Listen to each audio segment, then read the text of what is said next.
శారద మనకి ముగ్గురు కొడుకులు ఉన్నారు. కానీ ఆ ముగ్గురు కొడుకుల వల్ల మనకి ఎటువంటి ప్రయోజనము లేదు. ముగ్గురు కొడుకులు మనల్ని సుఖపెడతారనుకుంటే మనం వాళ్ళని పెంచాల్సి వస్తుందని బాధపడుతూ ఏడుస్తూ ఉంటాడు. ఇక సత్యమూర్తి ఆడిన మాటలకి దేవ, మిథున వాళ్ళైతే అలా చూస్తూ కొంచెం బాధగా ఫీల్ అవుతూ ఉంటారు. ఇక ముగ్గురు కొడుకులు నాకు ప్రయోజకులయ్యి నాకు చేదోడు వాదోడుగా ఉంటారని చాలా ఆశపడ్డాను. కానీ ఈ ముగ్గురు కొడుకులు నా రక్త మాంసాలని తింటున్నారు.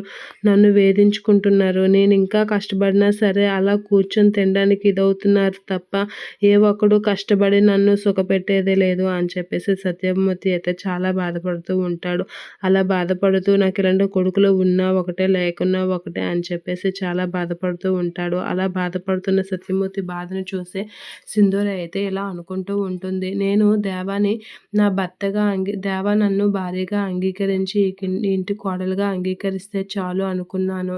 కానీ అది కాదు నేను చేయాల్సింది. ఇంటి బాధ్యతలను కూడా తీసుకోవాలి. ఇంటిని కూడా మార్చాలి. దేవాతో పాటు అందరినీ మార్చి మామయ్య గారికి ఉపయోగపడేలా చేయాలి. అంటే ఇంటి అందరినీ మార్చడానికి ఇక బాధ్యతగా నేను ఇక ముందుకు నడవాలి అని చెప్పేసి మిథున అయితే అనుకుంటూ ఉంటుంది. ఇక నుంచి నేను దేవతో పాటు మిగిలిన వాళ్ళని కూడా మార్చడానికి ట్రై చేస్తాను. ట్రై చేసి మామయ్య గారికి సాయం చేసేలా చూస్తాను. ఇదే నేను మామయ్య గారికి చేసిన అతిపెద్ద సహాయం అని అనుకుంటూ ఉంటుంది మిథున.